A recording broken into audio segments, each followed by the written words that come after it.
বিসমিল্লাহির রহমানির রহিম।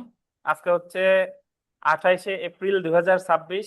আমাদের Bangladesh bar council preliminary preliminary তো না, লিখিত ব্যাচের দেওয়ানি কার্যবিধির ক্লাস শুরু করতে যাচ্ছি এবং আজকে আমরা আলোচনা করব আমাদের সাজেশনের 18 নম্বর প্রশ্ন এবং আমরা উত্তরপত্রের 75 নম্বর পেজ বের করেন। তো এখানে আছে দেখেন যে মামলার খরচ বলতে কি বোঝেন। দেওয়ানি মামলার খরচ সংক্রান্ত বিধানাবলী আলোচনা করুন। কখন একটি আদালত ক্ষতিপূরণের খরচ প্রদানের আদেশ দিতে পারে এবং কি পরিমাণ পর্যন্ত। তো সর্বপ্রথম আমরা যেটা দেখবো, দেখেন মামলার খরচ কি। খরচ পাইছেন? এখন আমার কথা শুনে নাকি। খরচ এর ইংরেজি কস্ট, আর ক্ষতিপূরণের ইংরেজি কম্পেনসেশন। খরচ এবং ক্ষতিপূরণ দুইটা একই টাইপের। খরচ বা ক্ষতিপূরণ আদালত যার কাছ থেকে আদায় করবে, আদায় করে দিবে আর একজনকে। যদি বাদীর কাছ থেকে আদায় করে তাহলে পাবে বিবাদী, যদি বিবাদীর কাছ থেকে আদায় করে পাবে কে? বাদী। ঠিক আছে। কিন্তু জরিমানা বা ফাইন বা অর্থদণ্ড কি কি? জরিমানা, ফাইন, অর্থদণ্ড, এই তিনটার মধ্যে মানে একই জিনিস, একই, বাট বাংলায় কখনো জরিমানা বলে, বাংলায় কখনো অর্থদণ্ড বলে, আর ইংরেজিতে বলে কি? ফাইন।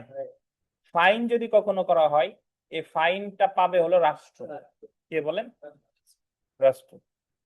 তো তাহলে আমাদের প্রশ্ন এসেছে যে দেওয়ানি মামলায় খরচ বলতে কি বোঝায়, মানে একটা দেওয়ানি মামলায় আদালত কখন বিভিন্ন পক্ষের কাছে খরচ চাইতে পারে, কোন কোন পরিস্থিতির উদ্ভব হলে খরচ চাইতে পারে এবং কত টাকা খরচ চাইতে পারে, এটাই হলো খরচ। সো আমরা একটু পড়া শুরু করি। দেখেন উত্তর, যে একটি দেওয়ানি মকদ্দমায় আদালত যে খরচের আদেশ প্রদান করে তার একটি মৌলিক উদ্দেশ্য হলো মকদ্দমা পরিচালনা করার ক্ষেত্রে কোনো পক্ষের যে খরচ হয় তার ক্ষতিপূরণ দেওয়া। তাহলে খরচের একটা প্রধান উদ্দেশ্য হলো যে মামলাটা তো একজন বাদী করছে না ভাই, বাদী করছে। এখন বাদী তো মামলা করতে তার একটা কোর্ট ফির খরচ হয়েছে, উকিল সাহেবের খরচ হয়েছে, হয়েছে না? তাহলে মামলায় যদি বাদী জিতে, তাহলে সাধারণত বিবাদীর কাছ থেকে একটা খরচ এনে দেয়, যে বাদী যেহেতু মামলায় জিতছে, তাহলে বিবাদী এতদিন বাদী যে খরচাপাতি হয়েছে এগুলো বিবাদী বাদীরে কি প্রদান করবে। বা সাধারণত একটি দেওয়ানি মোকদ্দমা চলাকালে আদালত বিভিন্ন প্রকার খরচ প্রদানের নির্দেশ দিতে পারে। মোকদ্দমার আন্ডারলাইন করেন, বিজয়ী পক্ষ সাধারণত খরচ পেয়ে থাকে। খরচ পায় কে? বিজয়ী পক্ষ। দেওয়ানি কার্যবিধি অনুযায়ী আদালত আন্ডারলাইন করেন 3 প্রকার খরচ প্রদানের নির্দেশ দিতে পারে। অর্থাৎ একটা দেওয়ানি মামলায় সর্বসাকুল্যে খরচ হতে পারে 3 প্রকার। কয় প্রকার? 3 প্রকার। প্রথমটা দেখেন, সাধারণ খরচ বা প্রকৃত খরচ। সাধারণ খরচ বা প্রকৃত খরচ, আন্ডারলাইন করেন জেনারেল কস্ট। ধারা কত? 35। তাহলে দেওয়ানি কার্যবিধির 35 ধারায় বলেছে জেনারেল কস্ট, সাধারণ খরচ বা প্রকৃত খরচ। তারপরে দেখেন 2 নম্বর, ক্ষতিপূরণমূলক খরচ বা কম্পেনসেটরি কস্ট। ক্ষতিপূরণমূলক খরচ বা কম্পেনসেটরি কস্ট, ধারা কত? 35 ক। বিলম্বের জন্য খরচ বা কস্ট ফর ডিলে, এই ব্র্যাকেটটা কেটে দেন। বিলম্বের জন্য খরচ বা কস্ট ফর ডিলে, ধারা কত? 35 খ। তো এখানে তাহলে খরচ কয় প্রকার? 3 প্রকার। কি কি? সাধারণ খরচ কত ধারা? 35 ধারা। তারপরে ক্ষতিপূরণমূলক খরচ ক, আর বিলম্বের জন্য খরচ হলো কস্ট ফর ডিলে, এটা কত? 35 খ। আচ্ছা, তো আমরা এখন যেটা পড়বো সেটা হলো সাধারণ খরচ। সাধারণ খরচ দেখেন কত ধারা? 35 ধারা। তো সাধারণ খরচ বা প্রকৃত খরচ, সাধারণ খরচের আর এক নাম হচ্ছে প্রকৃত খরচ বা জেনারেল কস্ট। দেওয়ানি কার্যবিধি আন্ডারলাইন করেন 35 ধারা অনুযায়ী কত ধারা অনুযায়ী? 35 ধারা অনুযায়ী আদালত মকদ্দমার কোনো পক্ষকে সাধারণ খরচ বা প্রকৃত খরচ প্রদানের নির্দেশ দিতে পারে। সাধারণ খরচের আন্ডারলাইন করবেন, কোনো নির্দিষ্ট পরিমাণ নেই, এবং এই খরচের আদেশ প্রদান করা আদালতের জন্য বিবেচনামূলক ক্ষমতা। মানে মামলার বাদী হোক বা বিবাদী হোক, আদালত যে কোনো পক্ষের কাছে সাধারণ খরচ চাইতে পারে। যদি বাদীর কাছে চাই তাহলে সাধারণ খরচ পাবে কে? বিবাদী। যদি বিবাদীর কাছে চাই সাধারণ খরচ পাবে কে? বাদী। এখন শুনেন, প্রশ্ন আসতে পারে, স্যার সাধারণ খরচ চাই কেন? সাধারণ খরচ চাই এই কারণে, ধরেন বাদী যখন মামলা করে, বাদী ধরেন চাইছে নিষেধাজ্ঞা, নিষেধাজ্ঞার সাথে সাথে আর্জির একেবারে শেষে লেখে যে ওনার অতএব বিনীত প্রার্থনা এই যে উপরোক্ত কারণসমূহ বিবেচনা করে বাদীর পক্ষে একটা স্থায়ী নিষেধাজ্ঞা ডিক্রি প্রদানে কি হয়? মর্জি হয়। এবং মামলা করতে বাদীর যে খরচ হয়েছে সেই খরচ প্রদানে বিবাদীকে আদেশ দিতে কি? মর্জি হয়। তো বাদী একটা খরচ ওখানে চেয়ে থাকে, এবং আদালত যদি মনে করে যে বাদী জয়লাভ করছে এবং বাদীর আসলেই অনেক টাকা পয়সা খরচ হয়েছে, তখন বিবাদীরে বলতে পারে যে তুমি বাদীর এই খরচ দিবা। এটাই হলো কি? সাধারণ খরচ। তাহলে সাধারণ খরচ সম্পর্কে আলোচনা করছে কত ধারায়? 35 ধারায়। বুঝতে পেরেছেন? কিন্তু 35 ধারায় কিন্তু বলে নাই যে সাধারণ খরচের প্রকৃত অ্যামাউন্ট কত। 35 খতে বলে নাই। দেখেন 35 ধারায় আদালত মকদ্দমার সাধারণ খরচের উপর সর্বোচ্চ বলতেন 6% সুদ প্রদানের আদেশ দিতে পারে। কয় পার্সেন্ট? 6%। বলতে পারে যে সাধারণ খরচ তো দিবাই, সাথে সুদ দিবা কত? 6%। 100 টাকা যদি খরচ দেয় তাহলে সুদ কয় টাকা? 6 টাকা। এটি একটি আন্ডারলাইন করেন আপিল অযোগ্য আদেশ। অর্থাৎ যারে সাধারণ খরচের আদেশ দিছে সে কি করতে পারবে না? আপিল করতে পারবে না। তার প্রতিকার হলো কি? রিভিশন। তাই সংক্ষুব্ধ পক্ষ উক্ত আদেশের বিরুদ্ধে উচ্চ আদালতে রিভিশন দায়ের করতে পারে। এখন আপনি এখানে আসলে মুখস্থ করার তেমন কিছু নাই। আমি যদি আপনার জায়গায় হতাম, আমি যদি বুঝতাম, তাহলে 35 ধারাটা মনে রেখে বাদ বাকি নিজের কথায় লিখতাম যে সাধারণ খরচের কোনো সুনির্দিষ্ট পরিমাণ নাই, আদালত তার বিবেচনামূলক ক্ষমতা বলে যে কোনো অ্যামাউন্টের সাধারণ খরচ এক পক্ষকে দিতে নির্দেশ দিতে পারে, এবং সাধারণ খরচের সাথে সাথে ওই খরচের উপর সুদ কত? 6%। এবং এটা হলো আপিল অযোগ্য আদেশ। এর বিরুদ্ধে সংক্ষুব্ধ পক্ষের প্রতিকার কি? রিভিশন। এবং সাধারণ খরচের আর এক নাম প্রকৃত খরচ, ইংরেজিতে বলে জেনারেল কস্ট। কত ধারায় আছে? 35 ধারায়। বুঝতে পারছেন?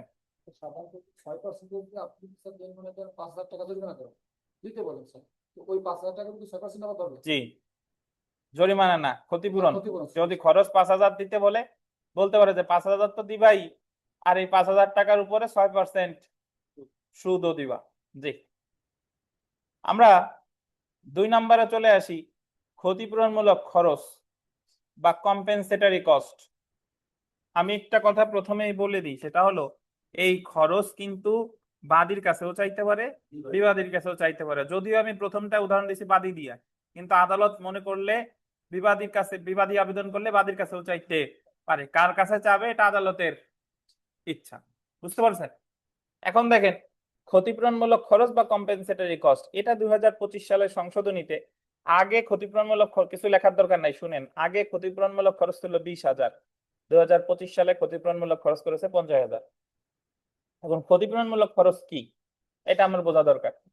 ক্ষতিপূরণমূলক খরচ হলো যখন মামলা চলাকালীন সময়ে কোনো পক্ষ যে কোনো একটা আবেদন করছে, আবেদনটা হতে পারে অস্থায়ী নিষেধাজ্ঞার, আবেদন হতে পারে রায়ের পূর্বে আটকের, রায়ের পূর্বে ক্রোকের, আবেদন হইতে পারে কমিশন নিয়োগের, আবেদন হইতে পারে অন্য যে কোনো প্লিডিং সংশোধনের, নাকি?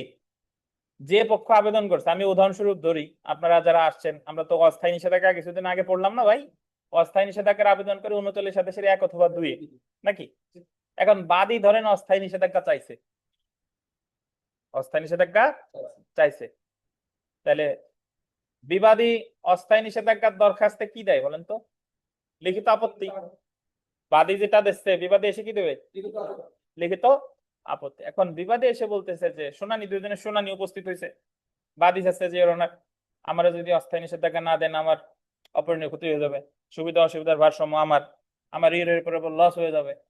আর বিবাদী বলতেছে ইয়রনার সার্বিক দিক পর্যালোচনা করতে মর্জি হয়, এ জায়গায় অস্থায়ী নিষেধাজ্ঞার কোনো কারণই নাই, এবং সে শুধু শুধু আমারে হয়রানি করার জন্য, মামলার যে কার্যধারাকে বিলম্বিত করার জন্য এই অস্থায়ী নিষেধাজ্ঞার আবেদনটা সে করেছে।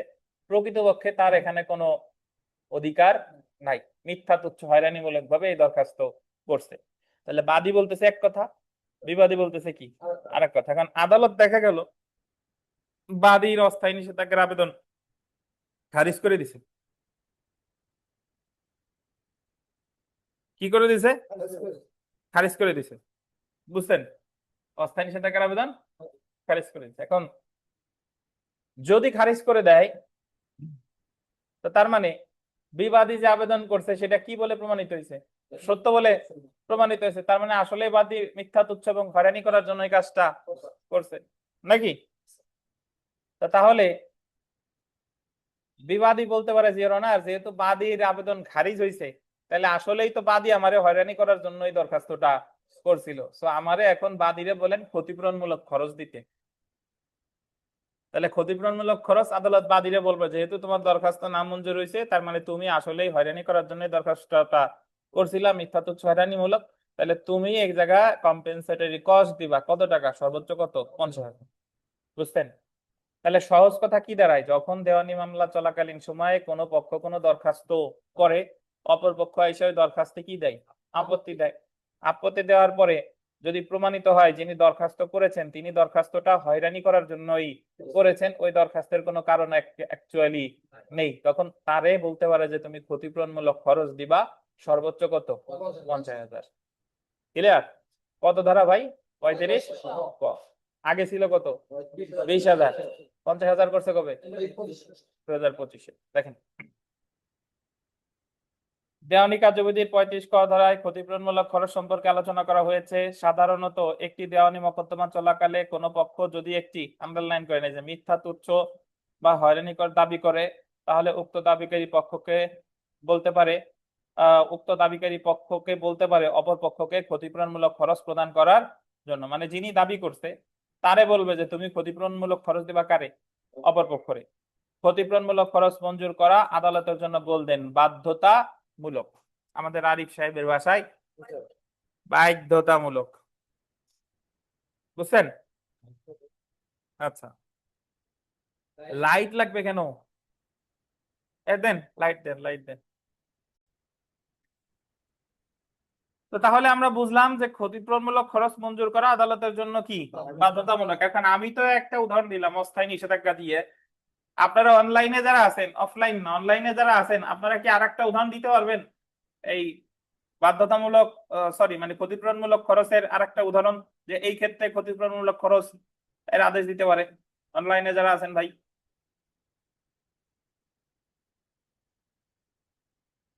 হ্যালো। স্যার ওই মালকোরক বা আটক এরকম হতে পারে স্যার। হ্যাঁ বলেন, কিভাবে হতে পারে এটা ব্যাখ্যা দেন।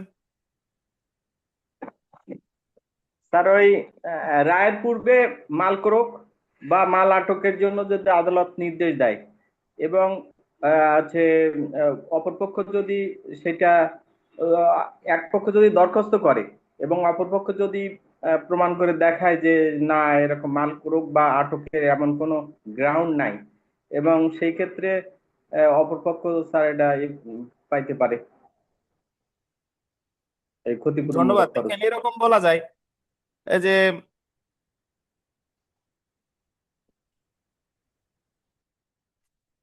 রায়ের পূর্বে আটকের আবেদন করে তো বাদী, সে বলছে যে বিবাদী তার সহায় সম্পত্তি বিক্রি করে চলে গেছে বা পলায় চলে গেছে, তখন সে আবেদন করলো 38-4 এবং আদালত বিবাদীর কারণ দর্শানোর নোটিশ দিল, এবং বিবাদী কারণ দর্শানোর নোটিশে উপস্থিত হয়ে বললো যে না দেখেন, উনি বাদী যে আবেদন করছে যে আমি কিছু বিক্রি করে ফেলছি, যে আমি কিছুই বিক্রি করি নাই আর আমি পলায়নও করি নাই, তার মানে এই দরখাস্তটা সে শুধু শুধু আমার হয়রানি করার জন্য দিয়েছে। তাহলে তার দরখাস্ত নামঞ্জুর করতে কি হয়? মর্জি হয়। এবং এই যে সে হয়রানি আমাকে করলো, এজন্য আমি তার কাছে ক্ষতিপূরণমূলক খরচ দাবি করতেছি। কত টাকা? 50,000। বুঝছেন? এবং এক্ষেত্রে ক্ষতিপূরণমূলক খরচ মঞ্জুর করতে আদালত বাধ্য। তো দেওয়ানি কার্যবিধি সংশোধনী অধ্যাদেশ 2025 অনুযায়ী 35 ক ধারায় আদালত সর্বোচ্চ 50,000 টাকা ক্ষতিপূরণমূলক খরচ প্রদানের আদেশ দিতে পারে। তবে দেওয়ানি কার্যবিধি 95 ধারা অনুযায়ী যদি মোকদ্দমা চলাকালীন সময়ে আদালত কোনো পক্ষের বিরুদ্ধে, এই যে দেখেন 95 ধারাটা আন্ডারলাইন করেন, পাইছেন? 95 ধারা অনুযায়ী মোকদ্দমা চলাকালীন সময় আদালত কোনো পক্ষের বিরুদ্ধে অস্থায়ী নিষেধাজ্ঞা বা রায়ের পূর্বে আটক বা রায়ের পূর্বে ক্রোকাদেশ মঞ্জুর করে থাকে এবং উক্ত পক্ষ যদি মূল মোকদ্দমায় জয়লাভ করে থাকে, তাহলে উক্ত পক্ষের অনুকূলে আদালত সর্বোচ্চ গোল্ডেন 10,000 টাকা ক্ষতিপূরণমূলক খরচ প্রদানের নির্দেশ দিতে পারে। এটার একটু ব্যাখ্যা দেই। মামলা চলাকালীন সময়ে আপনি বাদী, আপনার পক্ষে অস্থায়ী নিষেধাজ্ঞার আদেশ দিছিল, আপনার পক্ষে রায়ের পূর্বে আটকের আদেশ দিছে, আপনার পূর্বে রায়ের পূর্বে ক্রোকের আদেশ দিছে, কিন্তু মূল মামলায় বাদী হেরে গেছে। মামলা চলাকালীন সময় সেই আদেশগুলোর সুবিধা নিছে, কিন্তু মূল মামলায় সে হেরে গেছে। তাইলে ওই যে বিবাদী সে বলতে পারে যে অরনার, যেহেতু মূল মামলায় তিনি হেরে গেছেন, তাহলে তো মামলা চলাকালীন সময় ঠিকই আমারে হয়রানি করার জন্য আদেশ পাইছিল, সো আমারে ক্ষতিপূরণমূলক খরচ সর্বোচ্চ কত টাকা? 10,000 টাকা দিতে আদেশ দিতে মর্জি হয়। তাহলে ক্ষতিপূরণমূলক খরচ যদি আপনি 95 ধারাতে যান তাহলে কত? 10,000। আর যদি আপনি 35 কতে যান তাহলে কত? 50,000।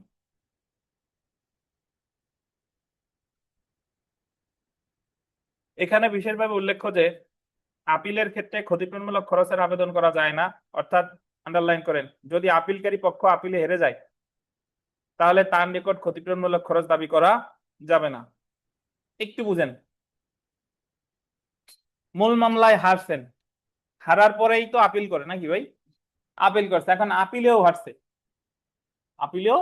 আচ্ছা, এখন বাদী যদি এসে বলে যে না দেখছেন ও মূল মামলায় হারছে, হারার পর আবার আপিল করছে খালি খালি আমার হয়রানি করার জন্য, যেহেতু আপিল আমার হয়রানি করার জন্য করছে আমি ক্ষতিপূরণমূলক খরচ চাই, না, চাওয়া যাবে না। কারণ আপিল কখনো হয়রানি করার জন্য হয় না, আপিল হয়েছে শেষ ভরসা, কায়েমি অধিকার। এটা সে হারুক জিতুক সবার আপিল করার অধিকার আছে। তাহলে যদি আপিলে হেরে যায় তাহলে অপরপক্ষ ক্ষতিপূরণমূলক খরচ চাইতে পারবে? পারবে না, কারণ আপিল একটি কায়েমি। স্যার হ্যাঁ, স্যার বলেন। যে আপিল করে সে যদি কোনো কারণে আপিলে জিতে যায় তখন কি সে ক্ষতিপূরণ খরচটা চাইতে পারবে? জিতলে কেন চাইবে? সে আবেদন করছে, সেই জিতছে, মামলাতে তাহলে আবেদন। মামলাতে মামলাতে আগে আগে মানে আগে মামলা করে যে হয়রানিটা করছে সেটার জন্য। না না না না, সেখান থেকে তো আপনি চলে আসছেন, আপিলে চলে আসছেন, বিচারিক আদালতে তার মামলা নাই। রূপী, আপনি মূল জিনিসটা বুঝেন, আমি যে দরখাস্তটা করছি এই দরখাস্তটা আদালত আমাকে খারিজ করে দিছে, তার মানে আমার দরখাস্তের কোনো ভিত্তি নাই। তাহলে সেই ক্ষেত্রে আমি কি চাইতে পারি? অপর পক্ষ আমার কাছে চাইবে যে অমুক দরখাস্ত খালি খালি করছে, তাইলে তার যেহেতু খারিজ আছে তার ক্ষতিপূরণমূলক খরচ দেওয়া হোক। এখন আপনি যেটা বলতেছেন যে যদি যে আপিল করছে সে যদি আপিলে জিতে, তাহলে এখন সে কেন, আপনি বলতেছেন তা বিচারিক আদালতে যে হারলো সেই সময় কি হবে, তাই? কারণ বিচারিক আদালতে যখন হারছে তখন তো আর যিনি জিতছে বিচারিক আদালতে, তো আপনি যদি চাইতে হয় তখন চাইতে হবে, যে আপিলে জিতে তো ওই আপিলের রায় নিয়ে তো ওই জায়গা যাওয়া যাবে না, এক ফোরামের রায় নিয়ে আর এক জায়গায় যে চাওয়া যাবে না। আমি নগদে যে দরখাস্তটা করছি, আমার এই দরখাস্ত যদি খারিজ হয় তাহলে অপর পক্ষ চাইতে পারে যে আমার হয়রানি করার জন্য এটা করছে। দেখেন, তবে ক্ষতিপূরণমূলক খরচ আদেশ 104 ধারা অনুযায়ী একটি আপিলযোগ্য আদেশ, মানে যার কাছে এই যে 50,000 টাকা চাওয়া হলো বা যার কাছে যে 10,000 টাকা 95 ধারা অনুসারে চাওয়া হলো, তার প্রতিকার কি? আপিল। এখন আপনাদের মধ্যে মাথায় জট বাঁধছে যে একটু আগে বললেন স্যার আপিল করা, আপিলে চাওয়া যায় না, আবার আপিল করবে, কাহিনী কি? দুইটা কমপ্লিটলি আলাদা বিষয়। আমারে এইভাবে চিন্তা করেন, একটু আগে তো বললাম যে আপিলে হারছে তার কাছে ক্ষতিপূরণমূলক খরচ চাওয়া যাবে না, ওটা হলো মাথা থেকে ঝেড়ে ফেলে দেন। কিন্তু আমি দরখাস্ত করছিলাম অস্থায়ী নিষেধাজ্ঞার, আমারে অস্থায়ী নিষেধাজ্ঞার দরখাস্ত দেয় নাই, অপর পক্ষ বলছিল মিথ্যা তুচ্ছ, এই কারণে আমারে দেয় নাই, কিন্তু আমি মনে করতেছি আমার দরখাস্ত মিথ্যা তুচ্ছ না, কিন্তু আমারে ক্ষতিপূরণ দিতে বলছে কত? 50,000 টাকা। এখন আমি সংক্ষুব্ধ, আমি কেন 50,000 টাকা দেবো? আমি তো ক্ষতিগ্রস্ত হয়েছি, আমি তো 1 টাকাও দিব না, তাহলে আমি যাতে 50,000 টাকা আমার না দেওয়া লাগে, তাহলে আমার প্রতিকার কি? আপিল। বুঝেন কিনা? এখানে দুইটা বিষয়, আপিলে ক্ষতিপূরণমূলক চাওয়া যাবে না, কিন্তু আমারা যদি যে কোনো জায়গায় ক্ষতিপূরণমূলক খরচের আদেশ দেয় তাহলে আমার প্রতিকার কি? আপিল। ওই যে আমি প্লিডিং সংশোধনের আবেদন করছি রায়ের আগে, এখন প্রতিপক্ষ এসে বলতেছে যে ওনার এতকাল ধরে খোঁজ খবর নাই, এখন রায়ের আগে উনি আর্জি সংশোধনের দরখাস্ত দিস- এখন আদালত আমার আর্জি সংশোধনের দরখাস্ত খারিজ করে দিছে, আমারে বলছে যে তুমি খালি খালি দরখাস্ত করছো মামলা বিলম্বিত করার জন্য, তুমি ক্ষতিপূরণ দিতে পারো 50,000। কত হাজার? 50,000। এখন আমি তো 50,000 তো দিতে বাধ্য না, আমি তো সংক্ষুব্ধ, যে আমি বলতেছি আমার আসলেই আর যেটা যে ভুল আছে, আমি আসলেই এটা আমার গোচরীভূত পাই নাই, আমি এখনই বুঝতে পারছি, তাহলে আমার এই 50,000 টাকার আদেশের বিরুদ্ধে আমার প্রতিকার কি? আপিল। সাধারণত যার বিরুদ্ধে 35 ক ধারায় ক্ষতিপূরণমূলক খরচ প্রদানের আদেশ দেওয়া হয় শুধুমাত্র সেই ক্ষেত্রেই 104 ধারা মোতাবেক উক্ত পক্ষ আপিল দায়ের করতে পারে। তবে যার অনুকূলে, এটা আন্ডারলাইন করেন, যার অনুকূলে 35 ক ধারায় ক্ষতিপূরণমূলক খরচ প্রাপ্তির আদেশ দেওয়া হয়েছে সে উক্ত ক্ষতির পরিমাণ নিয়ে সংক্ষুব্ধ হলে রিভিশন দায়ের করতে পারে। আরো প্যাচ আসছে নাকি? মানে যারে দিতে বলছে সে করবে আপিল, আর যে পাবে সে যদি সন্তুষ্ট না হয়, সে যদি বলে আরো চাই, তাহলে তার প্রতিকার রিভিশন। মানে আদালত ক্ষতিপূরণমূলক খরচ সর্বোচ্চ দিতে পারে কত? 50,000, 30,000, 20,000। এখন যে পাবে সে বলতেছে আমি 50,000-ই চাই, 20,000 আমার মন ধরতেছে, মানে তার প্রতিকার কি? রিভিশন। আর যে দিবে সে তো 1 টাকাও দিতে চাচ্ছে না, তাহলে তার প্রতিকার কি? আপিল। তাহলে এখানে আমার কি কি বিষয় দাঁড়ালো? ক্ষতিপূরণমূলক খরচ সর্বোচ্চ কত? 50,000। ক্ষতিপূরণমূলক খরচের যে যে দিবে তার প্রতিকার কি? আপিল। আর যে পাচ্ছে তার প্রতিকার কি? রিভিশন। আর কোন কার্যক্রমে ক্ষতিপূরণমূলক খরচ দাবি করা যায় না? আপিল। ক্ষতিপূরণমূলক খরচের বিরুদ্ধে আপিল করা যায়, কিন্তু যখন আপিলে আপনি হেরে গেছেন তখন ওইটার বিরুদ্ধে আর ক্ষতিপূরণমূলক খরচ দাবি করা যাবে না। বলা যাবে না যে আপনি আপিল খালি খালি করছিলেন হয়রানি করার জন্য, এটা বলা যাবে না।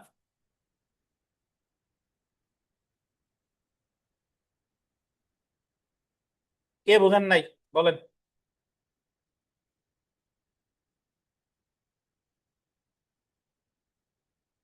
আরিফ সাহেব কি বলছেন? বুঝছি স্যার। কি বলছেন? সবাই যা বলছে একবার বলে সবাই একেবারে ভুলাই দেন দি। স্যার নেন বলেন। আমি যেটা বুঝছি স্যার, হ্যাঁ, এটা হলো না দেই কই স্যার। না দেখেই বলেন। স্যার আমি যেটা বুঝছি যে একটা মামলায় তো দুটো পক্ষ স্যার, এই দুটো পক্ষ মামলা করার পরে বাদী এবং বিবাদী, এখন মামলা করার পরে যদি ওর ভিতরে হুম। আমি সংক্ষুব্ধ, কারণ আমি বাদী পক্ষ সংক্ষুব্ধ, সংক্ষুব্ধ হওয়ার পরে আমার অনুকূলে যদি আদালত রায় দেয়, রায় দেওয়ার পরে বিবাদীকে বললো যে বাদী পক্ষে তুমি 50,000 টাকা ক্ষতিপূরণ দাও, আমি সংক্ষুব্ধ, আমি যদি ওই ওই ক্ষতিপূরণের আপনার পক্ষে রায় কেন দিল? স্যার মূল রায় দিছে? মানে আমি মানে অস্থায়ী নিষেধাজ্ঞার মামলায়, স্যার অস্থায়ী নিষেধাজ্ঞার মামলায়, হ্যাঁ, অস্থায়ী নিষেধাজ্ঞার মামলায় হ্যাঁ, বিবাদী পক্ষ দরখাস্ত দিছে, বিবাদী পক্ষ দরখাস্ত দিছে এই মর্মে যে এই মর্মে বিবাদী পক্ষ দরখাস্ত দিছে যে অস্থায়ী যে নিষেধাজ্ঞা মামলাটা করছে, মামলাটা উনি মিথ্যা এবং হয়রানিমূলক হ্যাঁ, করছে। দেওয়ার পরে দেখা গেল কি যে ওই যে যে দরখাস্তটা বিবাদী করছে, এই বিবাদী যে দরখাস্তটা করছে এটা সঠিক না, সঠিক না হওয়ার পরবর্তীতে এখন উনি একটা অর্ডার দিল যে আপনি যে দরখাস্তটা করছেন এটা সঠিক না, ওনারটা খারিজ করে দিল, দেওয়ার পরে বিবাদীকে 50,000 টাকা একটা দিল, 50 টাকার। 50,000। আমি আবার সেই 50,000 টাকার উপরে একটা দিলাম যে না আমি এটা সংক্ষুব্ধ, এটা আমি স্যার এটা আর আমার খরচ হয়েছে আরো বেশি, ঠিক আছে আমি আপনি 50,000-এর বেশি যাচ্ছেন। যারা একটু কম কম বসছে হ্যাঁ তারা যদি আপনার ব্যাখ্যা এতক্ষণ ধরে শুনে, জি স্যার, তাহলে তার মাথায় আর কিছু নাই। 50,000 টাকা হয়তো সর্বোচ্চ লেখা আছে, দেখা গেল 50,000 টাকা দিল, আপনি আরো বেশি যাচ্ছেন। আমি না তার কোর্টের কোর্টের যতটুকু ক্ষমতা ততটুকু তো দিবে, কারণ কোর্টের ক্ষমতা আছে 50,000। তা রাখেন, দেন দেন দেন। আর বুঝে না আমি বলতেছি, দেখো। বাদী যে দরখাস্ত করছে ওইটা সে বিবাদী দিতেছে অবজেক্ট। আচ্ছা আসেন, তাহলে আমরা যেটা পেলাম সহজ কথা, সাধারণ খরচের কোনো সুনির্দিষ্ট পরিমাণ নাই। সাধারণ খরচ মঞ্জুর করা বিবেচনামূলক। সাধারণ খরচের উপর সুদ কত? 6%। ক্ষতিপূরণমূলক খরচ আছে 35 ক ধারায়। ক্ষতিপূরণমূলক খরচের সর্বোচ্চ পরিমাণ কত?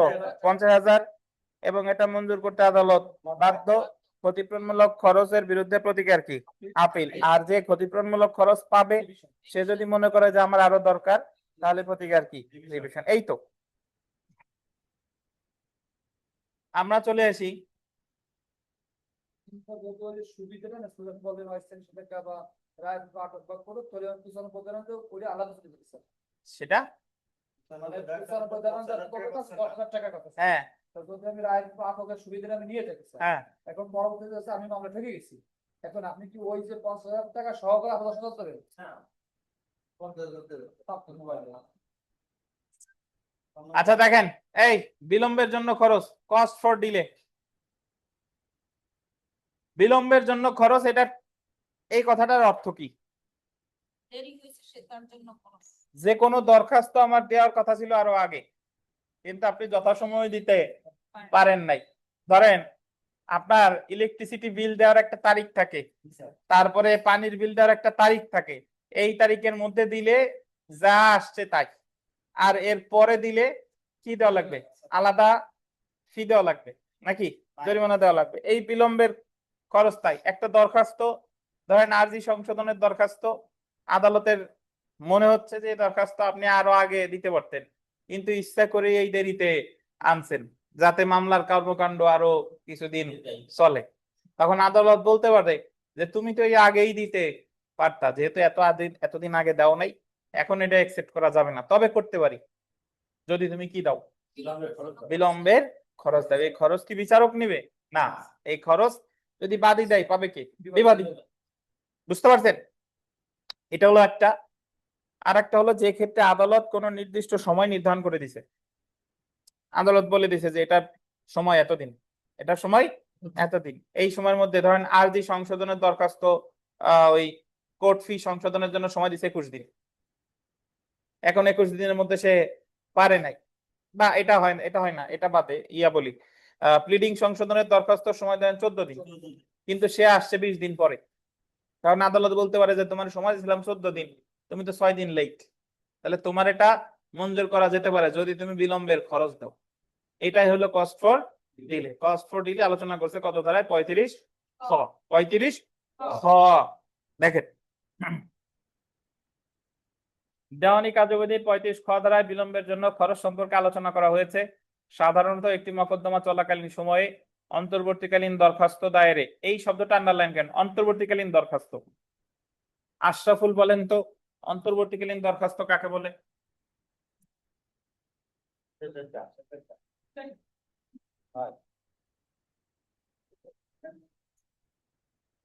যেটা যে অস্থায়ী ভিত্তিক দরখাস্ত স্যার কিরকম? কয়েকটা উদাহরণ দেন।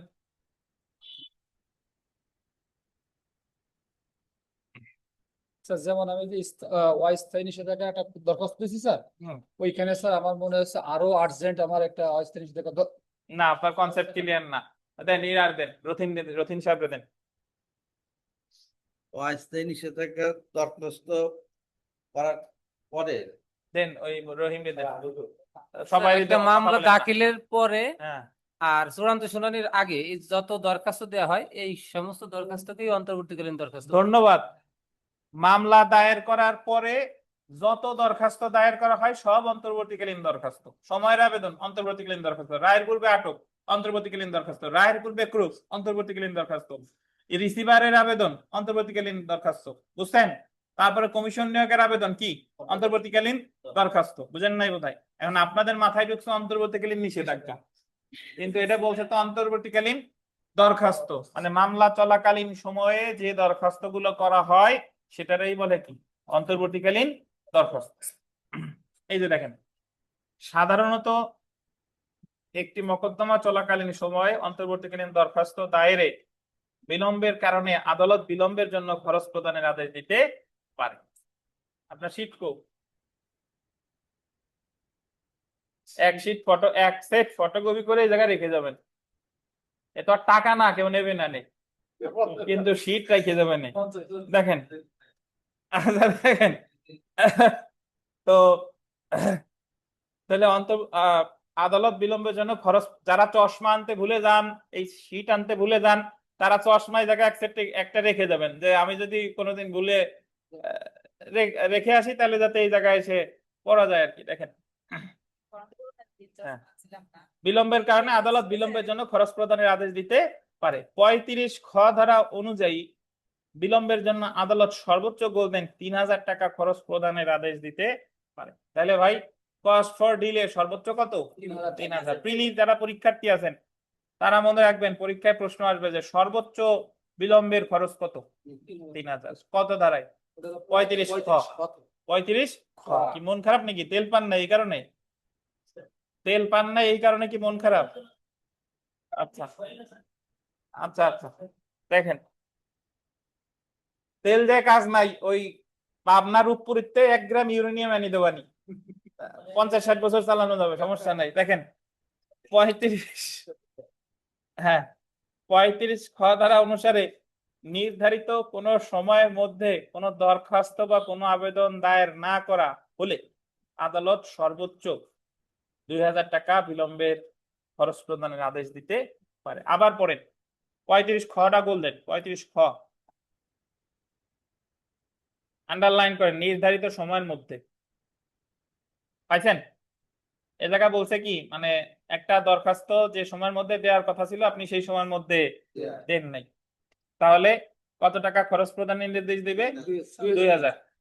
যেমন দেখেন, যেমন এত সহজে এই জায়গা বোঝানো, তারপরে যদি আপনার মনোযোগ না থাকে, দেখেন, যেমন বাদী আর্জি সংশোধনের দরখাস্ত করলে আদালত 14 দিনের মধ্যে আর্জি সংশোধন করার নির্দেশ দেন।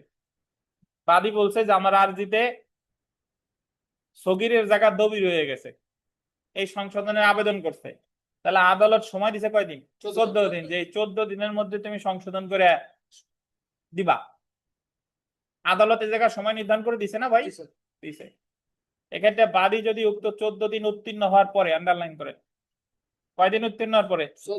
14 দিন উত্তীর্ণ হওয়ার পরে আর্জি সংশোধন করার আবেদন করে, তাহলে আদালত 35 খ 1 ধারা অনুযায়ী বিলম্বের জন্য সর্বোচ্চ গোল্ডেন 2000 টাকা খরচ প্রদানের জন্য বাদীকে নির্দেশ দিতে পারে। কয় টাকা? কাহিনী বুঝেন? আদালত একটা সময় নির্ধারণ করে দিছিল, সেই সময়ের মধ্যে সংশোধন করতে পারে নাই, সে আসছে কয়দিন পরে। আদালত বলবে তোমার তো সময় দিছিলাম কয়দিন? 14 দিন, তুমি আসছো কয়দিন পরে? কয়েকদিন পরে আসছো, তোমার দরখাস্ত একসেপ্ট করা হতে পারে, বাট কস্ট ফর ডিলে দিবে কয় টাকা? 2000 টাকা। কত? 35 খ 1। বুঝছেন? এবার 2 দেখেন,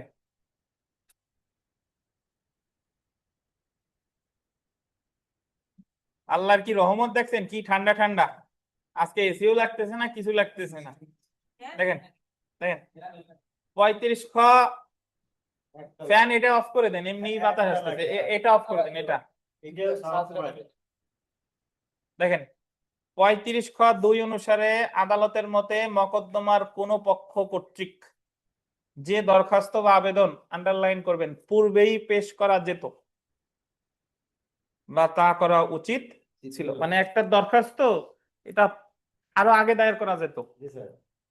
কোন পক্ষ যদি উক্ত দরখাস্ত বা আবেদন পরবর্তী সময়ে পেশ করে, তবে আদালত উক্ত পক্ষকে বিলম্বের জন্য সর্বোচ্চ 3000 টাকা বিলম্ব খরচ প্রদানের আদেশ দিতে পারেন। বুঝেন নাই? আমি একটু বুঝাই। সেট অফ, এই রাকিবুল সাহেব না দেন দি, রাকিবুল সাহেব দেন।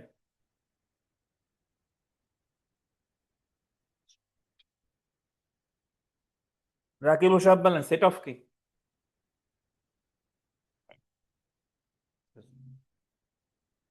ওনার দেন, আপনি না পারলে পাশের জন্য দেন। আনিস বলেন সেট অফ কি? বিবাদী পক্ষে টাকা ইয়ে করা। বলেন বলেন।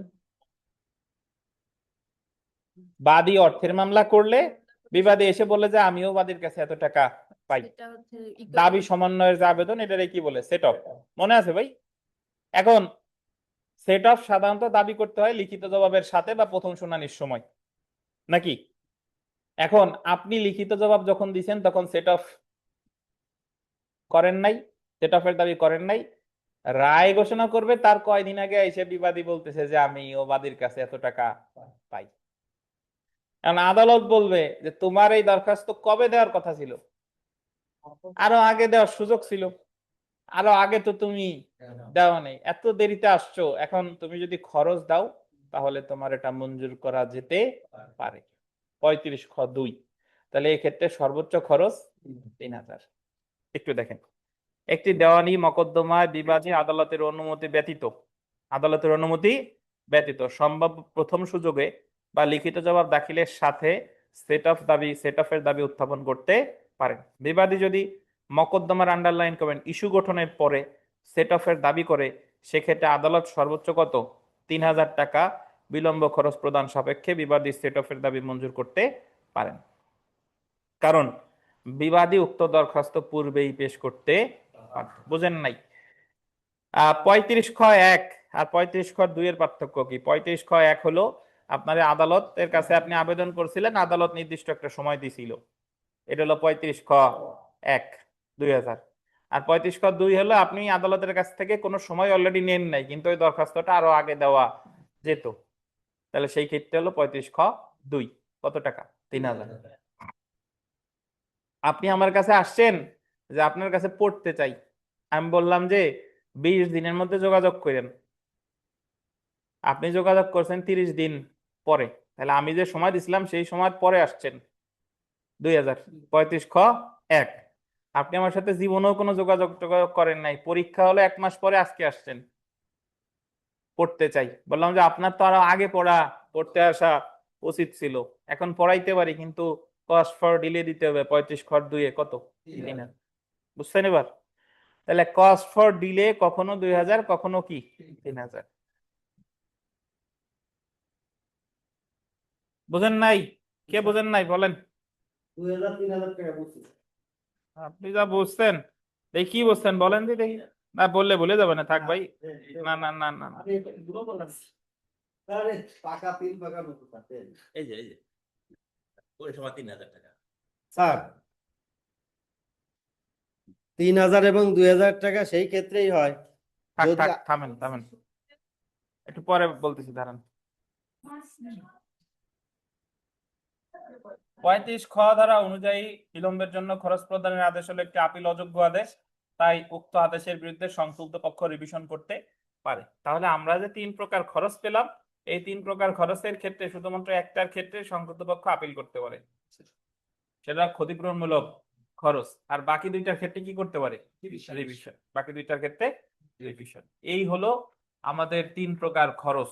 সো অনলাইন অফলাইন মিলিয়ে যারা আছেন, আপনাদের কোনো খরচ নিয়ে কোনো প্রশ্ন থাকলে বলেন। তাহলে সাধারণ খরচের কোনো সুনির্দিষ্ট অ্যামাউন্ট নাই, সুদ কত? 6%। জেনারেল কস্ট 35 ধারা।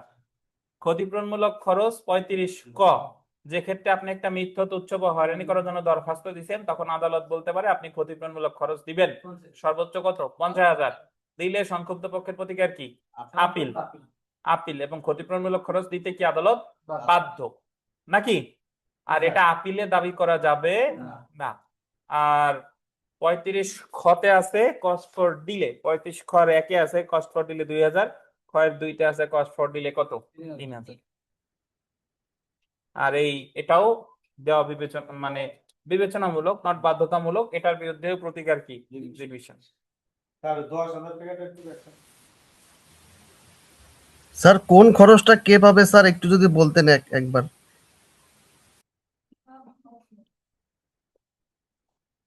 কোন খরচ কে পাবে তাই? জি স্যার, একবার যদি স্যার বলতেন একটু। যার কাছে আদালত চাইবে সে দিবে আর এক পক্ষরে। এটা তো ডিপেন্ড তিনটা করে। খরচের ক্ষেত্রেই স্যার একই নিয়ম, তিনটা খরচই না, আদালত কোনো খরচ পাবে না বা রাষ্ট্র কোনো খরচ পাবে না? না, আপনি বোধহয় ক্লাসের শুরু থেকে ছিলেন না। আমি একেবারে শুরুই করছি এই কথা দিয়ে যে খরচ পায় বা ক্ষতিপূরণ পায় যে দেয়, পাবে অপরপক্ষ। আর যদি জরিমানা হতো তাহলে পাতো কি? রাষ্ট্র। প্রথমেই কিন্তু আমি এই কথার ব্যাখ্যা দিচ্ছি যে খরচ পায় বাদী দিলে বিবাদী, বিবাদী দিলে বাদী। বুঝছেন? জি স্যার, বুঝতে পারছি। আচ্ছা, এখন আপনি যদি বলেন স্যার জেনারেল কস্ট কে পাবে, কম্পেনসেটরি কস্ট কে পাবে, বিলম্বের খরচ কে পাবে, এটা তো সঠিক উত্তর হলো যে যে বিলম্ব করবে, যদি বাদী বিলম্ব করে খরচ পাবে কে? বিবাদী। বিবাদী বিলম্ব করলে খরচ পাবে কে? বাদী। এই তো। কিন্তু আপনি কি বলতে পারেন জি যে স্যার, কস্ট পার দিলে এটা বাদী বুঝতে পাবে, পারছি। কস্ট পার দিলে বিবাদী পাবে? এভাবে তো বলার সুযোগ নেই। তার ক্ষতিপূরণমূলক খরচে আপিলের ক্ষেত্রে তো মানে আবেদন করা যায় না ক্ষতিপূরণের, বাট ক্ষতিপূরণ দিতে বললে তখন বাদী মানে যে দিবে সে আপিল করবে।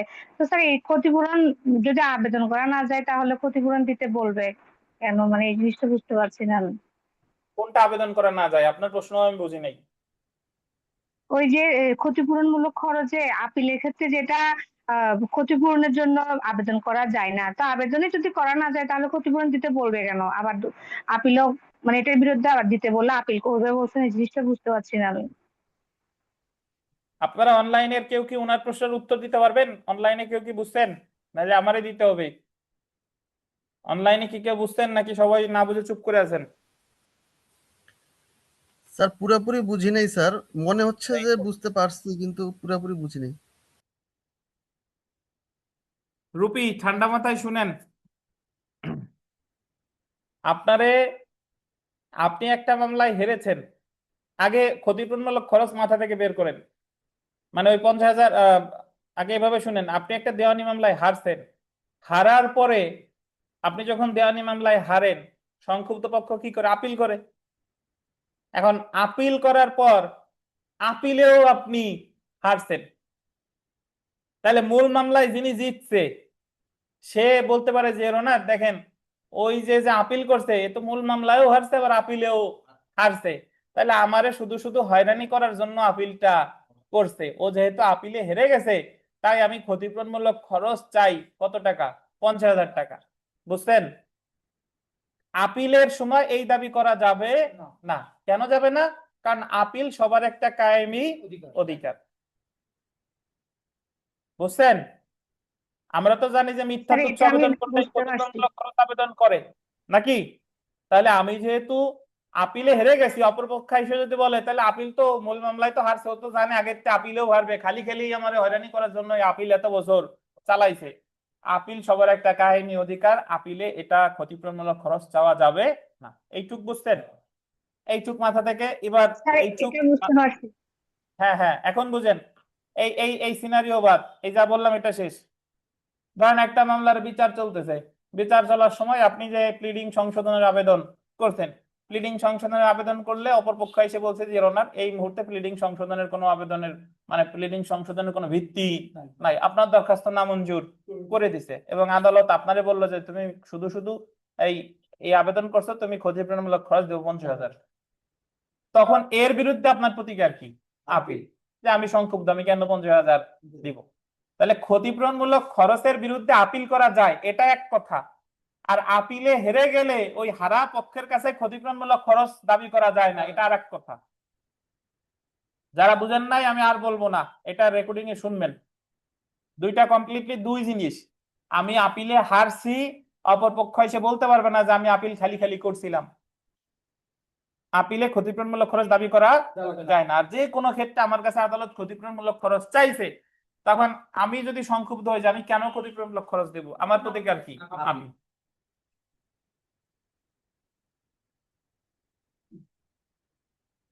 এই বুঝছেন? স্যার বুঝতে পারছি আমি। ওকে, আর আর কেউ?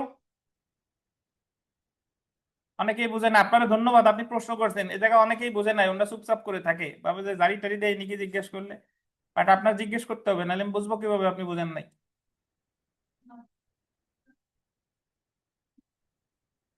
আচ্ছা দেখেন, আমরা আহ 6 নম্বর প্রশ্নে আসি।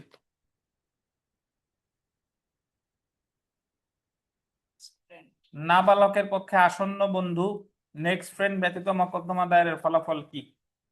মকদ্দমায় নাবালক বিবাদীর পক্ষে অভিভাবক নিযুক্তিতে আদালতের the code of civil procedure 1908 এর অধীনে করণীয় কি? আপনারা কেউ নাবালক আছেন নাকি এই জায়গায়? আপনি আছেন না বিওরিনে যে নাম আছে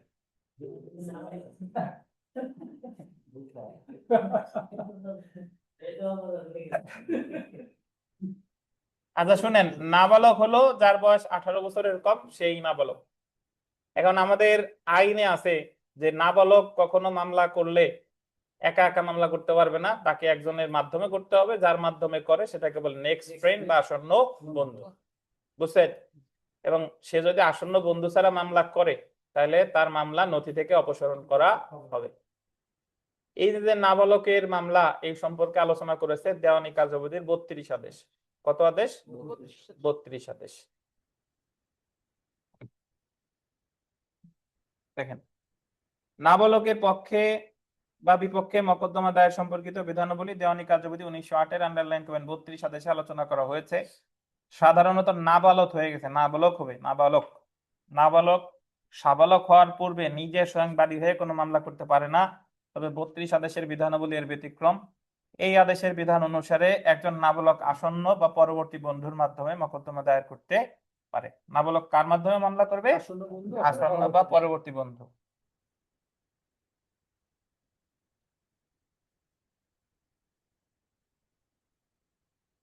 এখন দেখেন, নাবালকের পক্ষে আসন্ন বন্ধু নেক্সট ফ্রেন্ড ব্যতীত মকদ্দমা দায়েরের ফলাফল।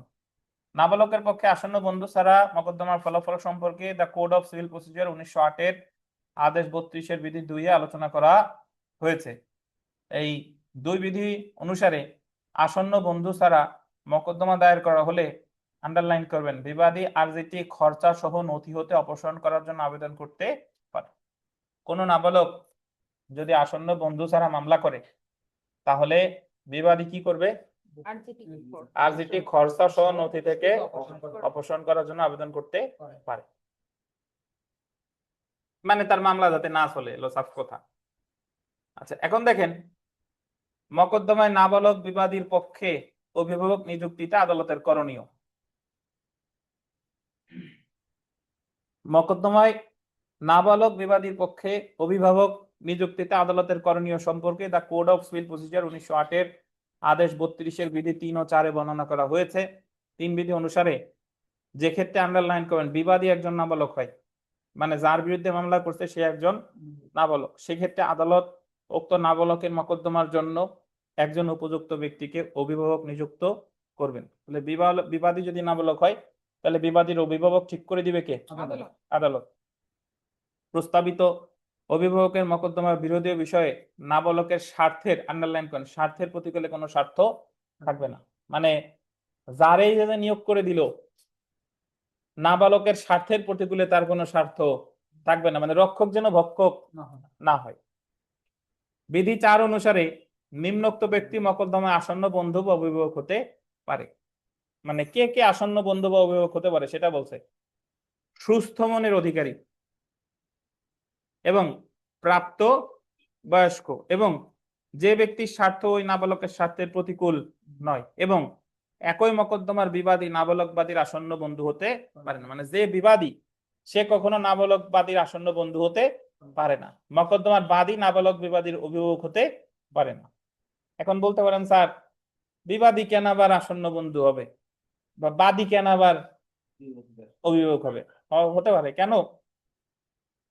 5 ভাই, এখন 5 ভাইয়ের মধ্যে দেখা গেল যে ভাই বাটোয়ারার মামলা করছে সে হলো নাবালক।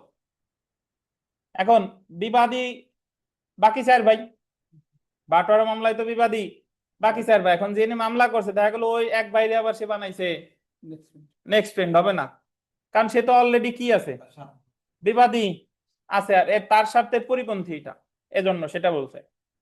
যে ক্ষেত্রে কোন নাবালকের অভিভাবক আছে সেক্ষেত্রে উক্ত অভিভাবক ব্যতীত অপর কোনো ব্যক্তি নাবালকের পক্ষে আসন্ন বন্ধু হিসেবে কাজ করতে পারবে না। মানে তার যদি অভিভাবক থাকে তাহলে আসন্ন বন্ধু হিসেবে কাজ করবে কি? অভিভাবক। বুঝতে পারছেন? তাহলে নাবালকের পক্ষে, বাদীর পক্ষে যিনি থাকে তাকে বলে নেক্সট ফ্রেন্ড। সর্বশেষ বার কাউন্সিল পরীক্ষায় প্রশ্ন এসেছে যে নাবালক বাদীর পক্ষে যিনি মামলা পরিচালনা করতে পারেন তারে কি বলে? Next friend. ওখানে ইংরেজিতে নেক্সট ফ্রেন্ড আছে, বাংলা আছে পরবর্তী বন্ধু। বুঝছেন? আর এই তো আপনাদের আজকে এতটুকুই। আগামী বৃহস্পতিবার আপনাদের পরীক্ষা দেওয়ানির। শুনেন আমি বলে দিই, 3:30 থেকে পরীক্ষা। ওই হ্যাঁ, কত কত নাম্বার আমি বলতেছি।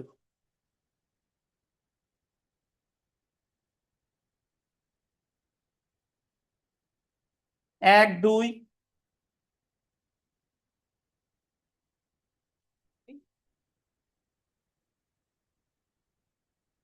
দাঁড়ান, 1, 2, 4, এই তিনটেই। 1, 2, 4 এই তিনটার উপরে লিখিত পরীক্ষা আগামী বৃহস্পতিবার 3:30-এ। জি, আজকে মঙ্গলবার, কালকে বুধবার, তারপরে বৃহস্পতিবার 3:30। কি কয় তারিখ? তো আজকে এই পর্যন্তই। ভালো থাকেন। যারা ভর্তি অন্যায় বকেয়া আছে অনলাইন অফলাইন মিলিয়ে নিজ দায়িত্বে পরিশোধ করে দিয়েন। ভালো থাকেন। আল্লাহ হাফেজ। আসসালামু আলাইকুম। স্যার ওই দিন কি ক্লাস হবে নাকি শুধু পরীক্ষা? ওই দিন শুধু পরীক্ষা। পরীক্ষা সবার অংশগ্রহণ চাচ্ছি। আমাদের মেইন কাজ কিন্তু পড়া না, মেইন কাজ পরীক্ষা। পরীক্ষা যদি না দেন আপনার প্রস্তুতি কিন্তু স্বয়ংসম্পূর্ণ হবে না। ভালো থাকেন। আল্লাহ হাফেজ। জি হ্যাঁ, খাতা দেখবো।